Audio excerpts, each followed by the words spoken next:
The Front Row Back Row podcast is a show where two grad school buddies discuss physical therapy entrepreneurship. I helped guide a company to an 8-figure exit, and I'm now starting my own mobile company. Brian grew his mobile practice to 4 clinics, and he's now doing $1 million in revenue. Join us as we help you grow your own business. All right, today we are talking about strategies for cash pay PTs. So, we never like to talk about defining people how you take payments, right? Home Depot isn't a cash pay and credit card pay hardware store. They're just a hardware store. But a lot of people in the PT space understand there's a very big difference if you are a cash pay, meaning you don't accept insurance, versus someone who accepts insurance. And there are strategies that you can do in your early stages that set you up for success long term. And there's stuff that you really have to understand how you're getting paid and how you're getting patients to be able to set yourself up for long-term success. So today we're going to talk about some of those strategies that if you just started a cash pay practice or if you're in your early stages of it, that have helped me and have helped Brian. And we'll also talk about long-term goals and making decisions today on long-term goals. So Brian, I know you wanted to riff on this because for our listeners who don't know, you started your practice, which now has 5 clinics doing about $2 million a year in revenue. You actually started out of the back of your car, right? And I started mine 2 years ago out of the back of my car. Before that I was corporate insurance based stuff. But so yeah, man, like tell me what your thoughts are on this. Cause I'm in that point now where I'm busy. And now I'm in that, do I hire? Do I get a space? Do I want to take insurance? There's there's about 4 different forks in the road ahead of me now that I actually have people knowing that I exist. Yeah, I think the first step is when you think about, so basically what Owen and I were chatting about, and a lot of times the way this starts, for those of you guys want to know kind of how we started doing this stuff, was me and Owen just started having conversations about what he should do next with his business and what roadblocks and kind of going through a process. And I was like, here's where I messed up. Here's some things that I did that were better. And so then we started just recording it. Right. And so literally we're just doing that a little bit beforehand. And I was like, just press record. Let's just start riffing on this and talking about it. Right. Because our pre-show meetings are 5 minutes of a conversation. And we're let's talk about this. Well, what always happens is we start having a conversation. I'm like, this would be great for a podcast because that's what we kind of started at. Right. So the reason I said it with Owen was Owen brought up something that I think makes sense. And he was saying hey, there's some people that, they'll do physical therapy. And there's a guy, there's a client of mine who just really wants a friend, right? He just wants a friend and just wants somebody, to work with him. And that's really it. When he's in reality, I don't think he needs physical therapy. Right. So for me, I'm treating it kind of this way. And I think that's why I think this would be a good episode for this, because I don't think there's a right or wrong answer to any of this, right? I think the biggest thing to realize, we're moving forward, I think the biggest thing to get back to your question is I think that if you're starting out, so if you're just starting out with cash-based practice, it's no different than if you're taking insurance too. You want to figure out, what do you want your practice to look like? Because the reality to your point about, we were just talking about a big group that has a bunch of 1099s and they do general physical therapy and pelvic floor and all these other things. Cool. If that's what you want it to be, awesome. Right? That's fine too. But I think what can happen to a lot of cash physical therapists is they go out on their own, they start doing it and they realize, oh shit, I need money. And so what ends up happening is to live, whether it's pay a mortgage, pay rent, buy food, all the things, right? And they're like, I don't have enough patience to do that. And that's just the reality situation when you get, a couple of years in, a year or two into this, right? So the reality for most people is when you think about this process, think about where you want to take your business. Think about where you want to grow to. And then what I would suggest for anybody is just get people who want to work with you to start as much as possible, because really what you need to do is you need money, right? Because you can't really get certain things that you want to move in a direction without money. So you're going to need to have money and cash flow to be able to buy the location, to get the things you need to get to, right? So that's the first step, is get cash flow moving in the right direction. And then I think that what you can do next is, and we can break this down more and more, is now you can start peeling stuff back as you start to think about all right, if I've got 40 patients that want to work with me, obviously I can't see all those people right by myself. So I would say the next step would be to maximize what you're doing with the people you want to see that you know are going to move in the direction that you want it to move into, like the business. Yeah. Well, and I think this is, you bring up a few key points. So I'll just, instead of saying, well, this, I'll just kind of take you through what I've done so far, right? Mhm. So in 2 years, I had the foresight of listening and being on this podcast. And I realized that, my biggest asset in the beginning was time. I didn't have patience. So I could use my time, and I looked at the things that compound over time, kind of like, like a mutual fund would be, but for marketing. So for me, that was networking groups and SEO. So those are two things that are big, wins if you are good at those. But there's something that you have to start very early. So that was my focus from like the marketing standpoint. And then I'm now at a point where, people are calling me. I'm not, it's, I'll wake up one day and I'll say, oh, okay, here's a text message of a new patient that just got sent over, right? Where I wasn't getting that for the first year and a half. It was like maybe once a week I would get that, right? Yeah. So now I'm looking at it and saying, okay, what do I want my practice to be known for? And this is what comes back to what we were talking about with the guy, the patient, right? Is I don't want to be someone, you can make money, you can have a great job, and you have maybe 20 patients who are lonely, old, and just want someone to come stretch their hamstrings. Fantastic. And they're rich enough that they'll pay for it, right? But I don't want that to be my reputation. I want my reputation to be the one who, oh, he's the guy who actually fixed it. I went to 4 different people and he's the one that figured it out. And in order to do that, you have to kind of give people a detailed timeline of like, I will do this and it will get better in this point, and you should be able to never have to think about me again. That's what you want. That's what the customer wants, is fix my problem and then I never have the problem again. So that's been my strategy. Now, that being said, not a very profitable strategy compared to the have an old rich best friend, but it is something that I think now I'm getting known as the guy who can fix it, right? And it's becoming now that I'm getting this kind of like constant flow of people that are like actual problems that I have to solve type of patients, as opposed to like, you know, hoping to God, like, one of my people is just like a lonely old person. So Yeah. it's interesting how even how you treat in the beginning will set you up for what you want to be. And this comes back to, if the number one thing that I give when people ask me about like starting their business and what I would have changed had when we started over, is I would have put more systems and structure in place, just kind of like what Owen talked about. Is like, I love that quote, like that you just said. He goes, I didn't realize like this, even when I'm this small or doing what I'm doing, like you still want to have those systems in place. Yeah. Now, what I would say to someone like Owen in this scenario is like, say he's at 15, 16, 17 patients a day and wants to get to 30. What I would say is you don't turn away the old guy who wants the best friend. No, At least not yet. I still can't. Yeah. No, yeah. you can't turn away yet. And that's good, because the idea, but what happens is, now say you get to 30 people and someone, and he's the only one, or say you got 2 or 3 people that are like this, they're the first people you start cutting loose, right? Yeah. And that's the idea behind it, because what ends up happening is, or the other aspect is, to me, this, Owen, I've been a big advocate for, say the person who is like, oh, I just want to be stretched, I just want to be doing this stuff, like this is what I want. Now you can start your own location and that person comes to it. So you also want to keep that in line. So it depends on what the qualities are. So again, like I'm going to use Owen as an example, because I think every single answer is different. And what it comes down to, because I also think it's important when it comes to hiring and as you expand, is what your company mission is.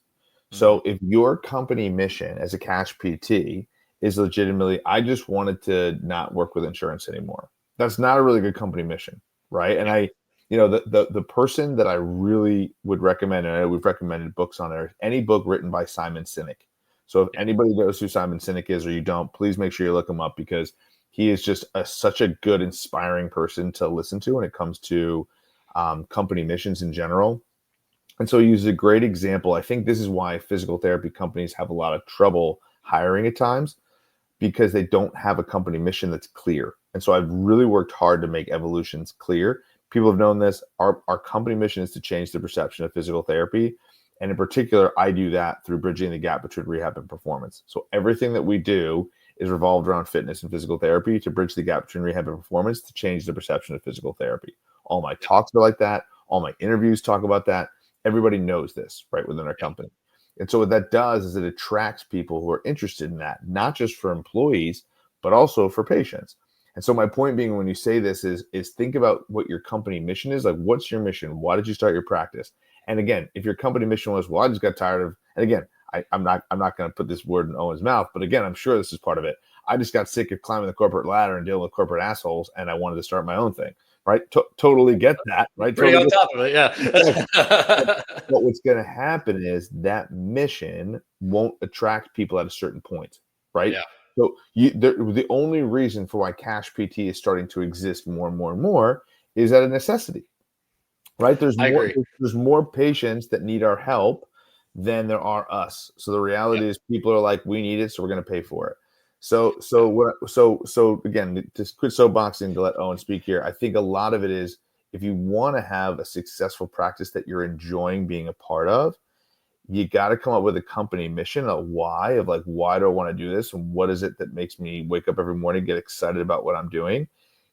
Go with that company mission. That's all your marketing is. All your marketing is trying to get those types of people in the door, but you're not necessarily turning the other people away. And then ultimately what you're doing is you're constantly, so then that way, when you start to scale and grow, you could start finding people who are like-minded in that mission. And you'll find it's a little bit more challenging, but as the ball gets rolling, specific people will know, oh, I go to this clinic because they are the people who do this, right? And to close it up, Simon Sinek talked about Scholastic. Scholastic is a great example. We all know Scholastic if you're our age, because they're an incredible company that's a nonprofit that teaches kids to read. That's their mission. They want to, help kids become better readers.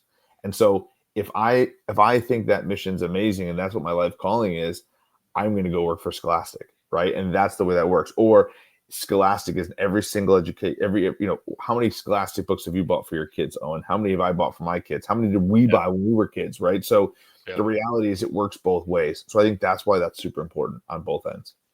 Yeah, that book fair, man. They took my kids through the book fair the day before. And then it was Grandparents' Day, and they brought the grandparents in, and the grandparents are like, why am I just being shown a bunch of books? So they're also good business people. So, but to go back to some of this, I think it's important that anybody who's starting out, like, it was financially painful for me to live that mission, right? In terms of, I started out knowing that my niche in the market, honestly, in Arizona, is one of those weird markets where the cost of living is so high, but the reimbursement rates are so low. So there's a lot of cash PTs here, right? And they're almost always 10 years out of school or less. So I was one of the oldest PTs doing it, right? With 15 years out of school. Now I graduated early, but like you and I graduated in like this kind of weird transitional program. But like, in terms of experience, I'm one of the most experienced cash pay PTs, right? So I always said I'm going to be the musculoskeletal problem solver. Well, to do that, I had to turn away people who it wasn't really a problem. They just needed a buddy, right? And I'm not turning them away, but like that, I'm in that part now where I'm trying to establish myself with that. So if I have a little bit more volume, I'm going to be able to do that. And not just will I not turn them away, but like maybe make a decision of like, you have the conversation. I had a golfer the other day where she just needed to turn her hips. And I said, look, I could take your money, but you just need a golf coach. Like, you need a golf instructor. And I could have done it. I could have faked being a golf instructor for 10 visits, got $1,500 and walked away fine. She would have felt happy and all that. But it's like, no, I mean, I'd rather build that relationship. I'd rather build that sort of brand where she's like, oh, good. Like, thank you for not wasting my time. And then, as you build, you always have to have some kernel of your original, but I think you change your mission over time. Right. For sure. And like, Brian, I think your mission is different now than it was when you started out of the back of your car. Right. Yeah. And it's not that you are changing to the market and trying to hit the best new thing. It's just you evolve as a person, you evolve as a business owner, and you start seeing, like, I mean, how many PTs listening to this changed what they wanted to treat over the last 5 years of their practice, right, or of their career. So I think just keeping that kernel is important. Can I just interrupt you real quick on this, because I want to highlight what Owen just said, because I think it was so beautifully put, but I want to just put the dots on it. I know I don't usually say beautiful things about Owen, but this is one. I think one of the things that Owen just mentioned, and I want to just kind of rephrase it a little bit, is our company mission has definitely changed, but not based off of purely what the market wants or what the market demands, right? I think what it really changed on is what we want to do as a profession. How do we want to build like what we want to do? What do we want to do as physical therapists? And that's what really drove us. And that's what Owen was just kind of chatting about. And I think that is a really awesome thing to think about because, and the reason I say that, and some people listening to this might say, well, from a business perspective, like look at Elon Musk, like he created a car. But if you ever listen to Elon talk, right? He's somebody who's like, I want, again, whether you like him or not, right? He's kind of a wacky dude in general, but he's like, we need to be a multiplanetary species. So that's why he's like, I want to go to the planets and live in those different planets. So therefore I'm going to build space shuttles that shoot there, right? He believes in clean energy, hence Tesla, right? And so when you think about some of those thought process, and then he also thinks that we're going to be under, populated. So dude's got 50 kids. Like that's just like who he is, right? So like the reality is in general, he's doing his bit. He's doing his bit. He's doing his thing. So I think the reason being too is we've had blanking on Paul's last name, but in terms of him talking about the tech world, he was like, what's interesting about physical therapy is that physical therapy already has a market. And so because it already has a market, what our skill set does already allows us to naturally attract people. We know there's going to be customers for our services. Whereas in the tech world, a lot of time, like I think of like Vald and the jump mats and jump testing, they had to create this market of like, this is why you should be doing this jump testing. And therefore, they then created this company around it that basically then found people that they had to sell to, right? And and they had to turn those beliefs into, hey, buy my stuff for this reason. Yeah. For those people that are interested in that podcast, we did that again. We did that like almost a year ago plus, but it's with. Oh, do you remember the guy's last name? Paul Singh.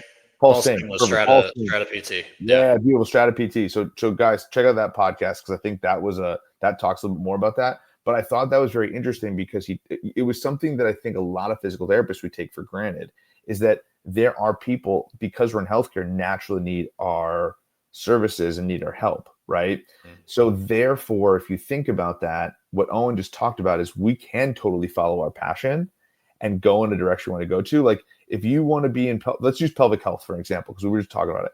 Say you want to be a pelvic health specialist and you're like, I just want to help people. I want to help moms not pee their pants again. Like that's what I want to do. That's my company mission. Yep. That mission will crush on the market side because there's so many people who need that service, right? Yep. Half the world needs that service to a degree. So when you think about that, if I just build it based off what I want to do, there's already people in a pool of people that want your service. That's not the case in every single business. But in our business, if you get very clear about your mission and you use it from a personal perspective, it will crush on the business side. So I just want to highlight what Owen said because I think that was perfectly put. And that's why marketing is so important. That's why being able to get your mission, repeat your mission. People don't need to be taught; they need to be reminded, right? So they need to have that reminder of this is what I do, this is what I'm here. And yeah, I agree, man. Like I think that it's short-term pain. And I mean, if you're listening to this podcast, especially if you've listened this long into this podcast, you're probably going to be someone who wants to work hard to get a goal. And that's one thing I will say that I do see a lack of is that PTs will say, well, I want this, I want this, I want this. And then I'm like, cool, you're going to have to like not make a bunch of money with the easy stuff to get the higher fruit up the tree. It's like, yeah, but I want like a long vacation, like in my first year of business. It's like, okay, fine. So that could be another podcast. But when it comes to your mission, you have to. It's not enough just to say it, right? You have to live it. So yeah, I mean, I think the tactical advice here around that is like you talked about the long vacation, right? If there's these personal like I want it, like I always think of somebody who in general she was like I want to be able to do what I want to do. And it's like, but you can do what you want to do with companies all the time. That's not a very clear mission, right? And the reason that's important is as you're growing, if you're just saying, hey, I want to do what I want to do, or hey, I don't want to work with corporate people, or hey, I don't want to do this, your company mission, like if I said, hey, we're Evolution Physical Therapy, we don't want to be corporate. That's not a very clear mission, right? And the owner wants a nice life. That's what. Yeah, exactly. So again, people, and again, like if you're struggling to scale your business and people who are like, I just can't find employees. It means then your company mission isn't clear. That's what it means, right? And so I think that's the bigger piece is like, how do I clarify my company mission and that will attract other people to be a part of it? Because if I'm very clear, like I was just talking about the book fair with Scholastic, they marched all the kids through there. All the kids got super excited about reading. That's their mission. Then they can build a business around there because now they have customers. They have lots of young readers. So what do? Grandparents' Days the next day. Freaking genius. Right. I also know what they do is they hit us all up. They hit us all up and they say, hey, send this to friends and family that may want to give the kids more money. So my kids go to these book fairs now. Like I remember when I would get the $20 to go to book fair and I could buy 2 or 3 books, right? Now my kids go armed with like Westchester an account. kid money, $20. Dude, I mean, it's even worse. Now my kids, because what they do is I hit up my mother-in-law, they hit up my parents, everybody gets them $20, before they know they're going with $60 to $80 to $100, some of these kids, the book fair, right? So when you think about that, like you can build the business around that. If the mission is clear for the customer, but it's also clear for the people you need to hire to grow with you, right? So I think that's the piece that's super, super important. And I think, that the cool part that I think is amazing about this profession that's lost a lot of times on physical therapists in general is what is it that their personal mission or goal is? Like, what do they want to do? And I think so many of us are like, I want to spend more time with our patients. I want to do this. I want to do that. They're actually missions that were fed to us. They're not missions that we have come up with our own. And I think that's the thing that I'm recognizing more and more. It's happening to like the younger generation of PTs. And what's annoying, and any physical therapist who has heard this, or people that like, people don't want to work anymore. Young people don't want to work anymore. That's nonsense. People want to work in the ways or for companies or for themselves for a mission that they believe in. That's what's happened now, particularly in our profession, when, by the way, every place the reimbursements are down and now cost of living's high. So what's happened is, in general, if we're going to get paid what we're going to get paid, which is not millions of dollars a year, we want to do things we love to do. It's that simple. So the tactical advice I would give every physical therapist is, even if you're not starting your own business, think about what your mission is. Like, what do I want to do in this profession? What would I get psyched about doing every single day? Is that perfect patient piece, that perfect patient, exercise we tell people to do? It's like, what is my mission? What do I want to do in this profession / life? Right. And then go in that direction. It started out from day one. All right, my friend. We Sounds are good. out. See you, dude. See you.